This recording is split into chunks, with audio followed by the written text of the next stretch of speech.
The first time I saw him push her, I thought it was an accident. Maybe he'd bumped into her while rushing to class, maybe it was just teenage clumsiness. But when I watched him smirk as she gathered her scattered books from the hallway floor, I knew better. This wasn't clumsiness. This was cruelty with an audience. Her name was Emily, and she was the kind of quiet that most people mistake for weakness. She sat 3 rows ahead of me in AP Chemistry, always taking meticulous notes, never raising her hand, even when she clearly knew the answer. I'd watched her for months, not out of romantic interest, but out of recognition. I knew that quiet. I'd lived in it myself until I learned better. His name was Trevor, and he was everything our small Missouri town celebrated in a 17-year-old. Star quarterback, honor roll student when it mattered for college applications, and blessed with the kind of easy charm that made adults forget the cruelty that lived behind his perfect smile. His father owned half the commercial real estate downtown, his mother ran the country club social committee, and Trevor was destined for greatness, according to every adult who mattered. The pushing started small. A shoulder check in the hallway that sent Emily stumbling into the lockers. An accidental collision that knocked her lunch tray to the cafeteria floor. Each time he'd offer a performative apology loud enough for any watching teachers to hear. "Oh gosh, Emily, I'm so sorry. Are you okay?"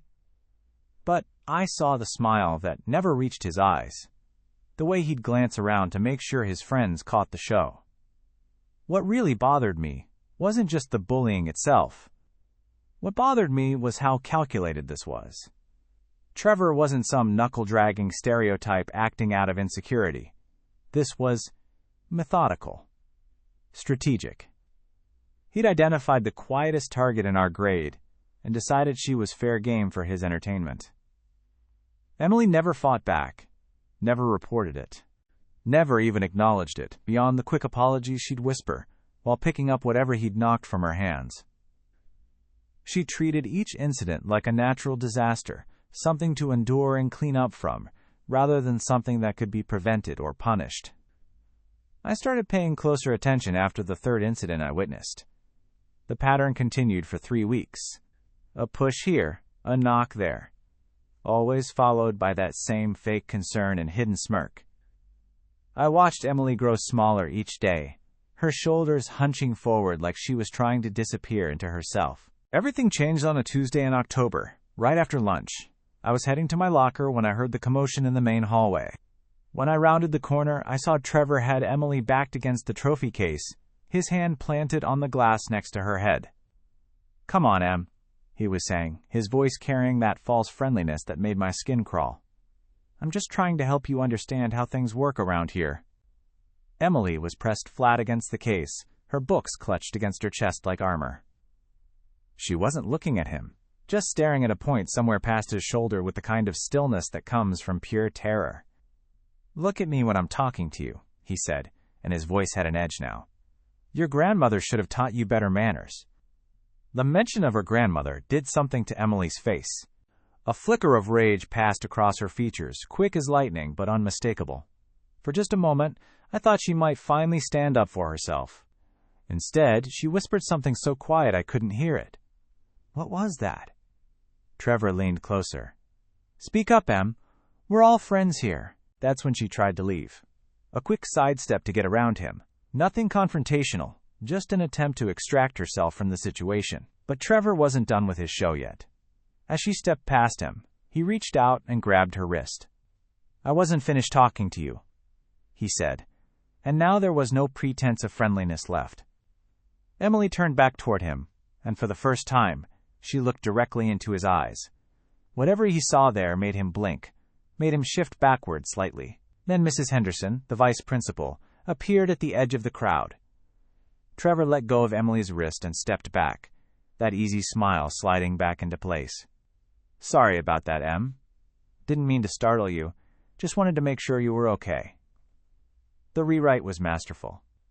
In 5 seconds, he transformed from aggressor to concerned classmate. And because Trevor was Trevor, Mrs. Henderson bought it completely. That night, I couldn't concentrate on homework.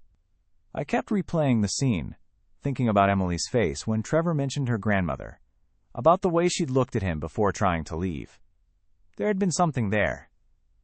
Some strength she'd been hiding. The next morning, I positioned myself near Emily's locker. When she arrived, she looked like she hadn't slept much either. "Emily," I said, "I'm Alex. We have chemistry together." She glanced at me, startled. "I know who you are." "Listen," I said, keeping my voice low. "What happened yesterday with Trevor? That wasn't okay." Emily's shoulders tensed. "I don't know what you mean." "Yes, you do. He grabbed you, Emily. That's assault." She started swapping books with focused intensity. "It was nothing." "Then explain it to me." She stopped moving entirely. When she spoke again, her voice had exhausted patience. "Some people get to do whatever they want. And some people just have to deal with it. That's how things work." She walked away before I could respond, leaving me with the uncomfortable realization that Emily understood the power dynamics better than I'd given her credit for. She wasn't naive about what was happening. She was resigned to it. But systems could be hacked. Hierarchies could be disrupted. That afternoon, I started my real research. Trevor's social media was carefully curated photos of football victories and family vacations. But I dug deeper, building a timeline of where he spent his time. What I learned wasn't shocking, but it was useful. He had a temper his friends worked to hide. He'd been in 3 alcohol-related car accidents, all covered up by his father's legal connections. His grades were worse than his honor roll status suggested. More importantly, I learned about the ecosystem that protected him. Everyone had reasons to keep Trevor's reputation intact, which meant everyone had something to lose if that reputation got damaged. But reputations were fragile things. They required constant maintenance, and the cooperation of everyone who witnessed the gap between public persona and private behavior. 2 days later, I watched Trevor corner Emily again, this time in the library during study hall. I positioned myself close enough to hear, but hidden behind the biography section. "I'm not trying to cause problems," Emily was saying. "I just want to be left alone." "See, that's the thing, Em," Trevor replied, his voice dangerous. "You don't get to decide that. You walk around like you're better than everyone else." "That's not true. I'm just trying to get through school without causing problems."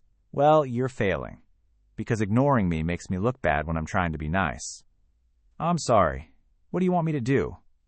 "I want you to act normal. Say hello when I say hello. Stop acting like talking to me is punishment." "Okay, I can do that." "Prove it," Trevor said, and I could hear the excitement in his voice. "Kiss me." The words hung in the library air like a bomb. I felt every muscle tense with the urge to intervene. "What?" Emily's voice was barely audible. "You heard me. If you want to prove we're friends, kiss me. Right here, right now." "Trevor, What's the problem? It's just a friendly kiss." "I have a boyfriend," she lied desperately. Trevor laughed uglily. "No, you don't. Don't lie to me, Em." "Please," Emily whispered.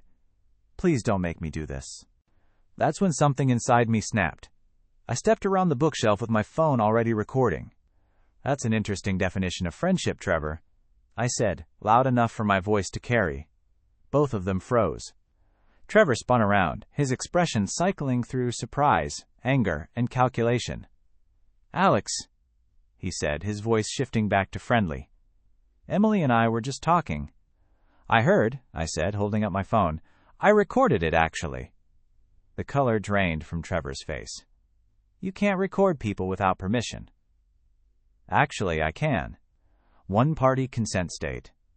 Want me to play it back so you can hear how your voice sounds when you're sexually harassing someone?" "This is between Emily and me," Trevor said, trying to regain authority.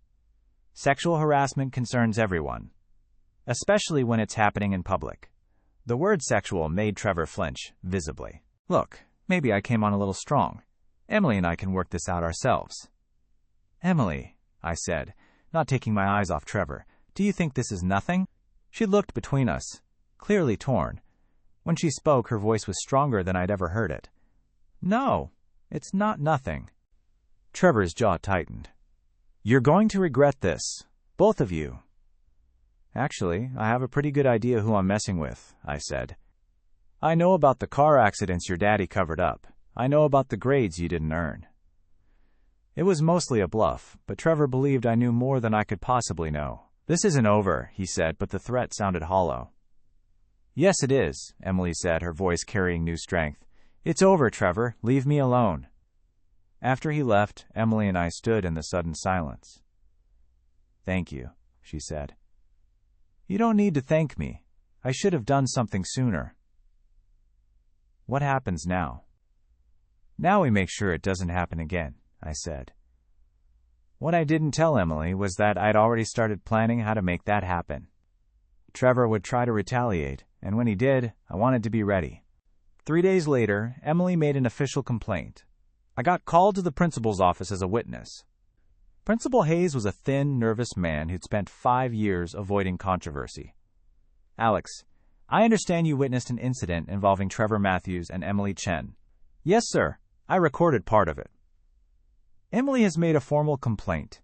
She mentioned you have documentation. So I told him what I'd observed and recorded. Hayes listened, with the expression of a man watching his comfortable world become complicated. This puts us in a difficult position, he said. How so? Trevor is one of our top students. These allegations could seriously impact his future. The priorities were clear. Trevor's future mattered more than Emily's present safety. What about Emily's future? Her right to feel safe at school? Of course we want all students to feel safe, but we need to be careful about serious accusations. Due process. I understood perfectly. Emily was expendable. Trevor was not. The retaliation began that afternoon, more sophisticated than I'd expected. Someone created fake social media accounts using Emily's name and photos, posting content designed to make her look unstable and attention-seeking. The posts went viral within hours, shared by students who either believed they were real or didn't care. Over 2 days, Emily faced a coordinated campaign to isolate her socially and undermine her credibility. Teachers started treating her with suspicion. Students avoided her. The campaign was subtle but effective, creating an atmosphere of doubt that was impossible to fight. They're not just trying to destroy her reputation, I realized. They're trying to destroy the idea that girls like Emily should be believed when they report harassment. The psychological warfare was taking a visible toll on Emily. She was losing weight, sleeping poorly, jumping at unexpected sounds. I should never have reported him, Emily said. I should have just dealt with it quietly. No, said Maya, Emily's friend who had approached me about helping. You did exactly the right thing. Maya had noticed my recording that morning and wanted to join our efforts. Emily is my friend. I should have done something weeks ago. Maya proposed a more ambitious plan. Instead of waiting for Trevor to make his next move, we would create situations that forced him to reveal his true nature in ways that couldn't be rationalized away. He has to maintain his image, Maya explained, but that's exactly what he is underneath all the performance. We create scenarios where maintaining control becomes impossible. The opportunity came on Friday afternoon. Maya had mapped Trevor's route and identified a blind spot near the gymnasium where cameras didn't reach but witnesses could observe from safe distances. Emily positioned herself on a bench, apparently waiting for someone. Maya and I hid behind a support pillar with phones ready, along with 2 other students willing to serve as witnesses. Trevor appeared on schedule, spotted Emily, and walked directly toward her. Well, look who it is, he said with false surprise. Emily Chen. Still playing victim? I'm just waiting for my ride, Emily said quietly. Are you? Trevor sat beside her without invitation. Close enough that she'd have to squeeze past him to leave. Because I've been thinking about our little problem. About how you've been spreading lies about me. I haven't spread any lies. Really?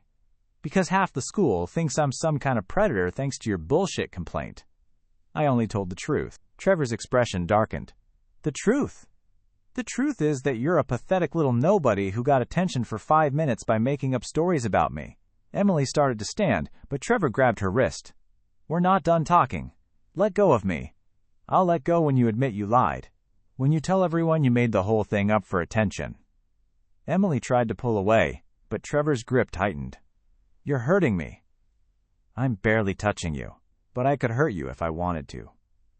I could make your life a living hell, and nobody would stop me because nobody believes lying bitches like you. His voice was getting louder, losing the careful control he usually maintained. Other students in the distance were starting to notice the commotion. "Please," Emily said, and there was genuine fear in her voice. "Please, what?" "Please leave you alone. Please stop telling people the truth about what a manipulative little—" "Trevor!" I shouted, stepping out from behind the pillar with my phone recording. "Let her go!" Trevor spun around, his grip still tight on Emily's wrist. When he saw me approaching with my phone raised, his expression shifted to something like panic. "This doesn't concern you," he said. "The hell it doesn't! Let her go now!" "Or what?" "Or I send this video to every social media platform that exists." Trevor's grip loosened slightly. "You're bluffing. Try me. Do you want admissions committees to see you physically assaulting a female classmate?" Then Maya appeared at the far end of the hallway, walking toward us with her own phone recording. 2 cameras, Trevor, uploaded to the cloud in real time. Trevor looked between us, then at Emily, who was still trying to pull free. The math wasn't working anymore. He released Emily's wrist and stepped back. "Nobody's assaulting anyone. Emily and I were just having a conversation." Emily looked at him with pure hatred. "No, that's not right at all." "You grabbed me," Emily continued, her voice getting stronger. "You called me a bitch. You threatened me." "You're being dramatic," Trevor said, but he was looking around nervously. "Am I?" "Alex, were you recording when he grabbed my wrist and called me a bitch?" "Every word," I confirmed. Trevor stared at us, realizing his usual strategies wouldn't work. He couldn't charm his way out. He couldn't intimidate us into silence. "You have no idea what you're messing with," he said, his voice carrying genuine threat. "This is so much bigger than you understand." "Enlighten us," I said. But Trevor was already walking away, his shoulders rigid with fury. The video we captured that day changed everything. Unlike the previous recordings that could be dismissed as he said, she said drama, this footage showed Trevor's true nature in undeniable clarity. His threats, his physical aggression, his complete lack of remorse, it was all there in high definition. Maya uploaded the video to multiple platforms with careful context about the pattern of harassment Emily had endured. Within hours, it had been shared hundreds of times by students, parents, and community members who were horrified by what they saw. Trevor's carefully maintained reputation crumbled overnight. College scouts who had been courting him suddenly stopped returning calls. Teachers who had given him favorable treatment began scrutinizing his work more closely. The social ecosystem that had protected him turned against him, as people rushed to distance themselves from his toxic behavior. The school administration, faced with undeniable evidence and public pressure, finally took action. Trevor was suspended, pending a full investigation. The fake social media accounts targeting Emily were traced back to his friends, resulting in additional suspensions and legal consequences for cyberbullying. Most importantly, Emily found her voice. The girl who had spent months accepting abuse in silence became an advocate for other students facing similar situations. She worked with the administration to strengthen anti-harassment policies and created a support network for victims of bullying. "I spent so long thinking I was powerless," Emily told me months later as we sat in the same library where Trevor had first tried to force her to kiss him. "I thought the system was too big, too rigged against people like me. But systems are just collections of individual choices. When enough people choose to do the right thing, everything changes." Trevor transferred schools before the investigation concluded, but the impact of his exposure lingered.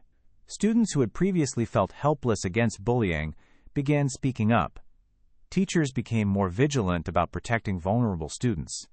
The culture of the school shifted in ways that made harassment less acceptable and victims more supported. The quiet girl who most people had barely noticed became someone impossible to ignore, not because she was loud or dramatic, but because she had found the courage to demand the respect she deserved. And once Emily learned to value herself, everyone else had no choice but to follow suit. In the end, it only took 10 seconds for Trevor's world to crumble. 10 seconds of showing his true face to people who had been willing to look the other way. 10 seconds that proved sometimes the most powerful weapon against bullying isn't fighting back. It's simply refusing to let the abuse happen in darkness anymore. The truth, as it turned out, was the only tool we'd ever needed. We just had to be brave enough to record it and share it with the world.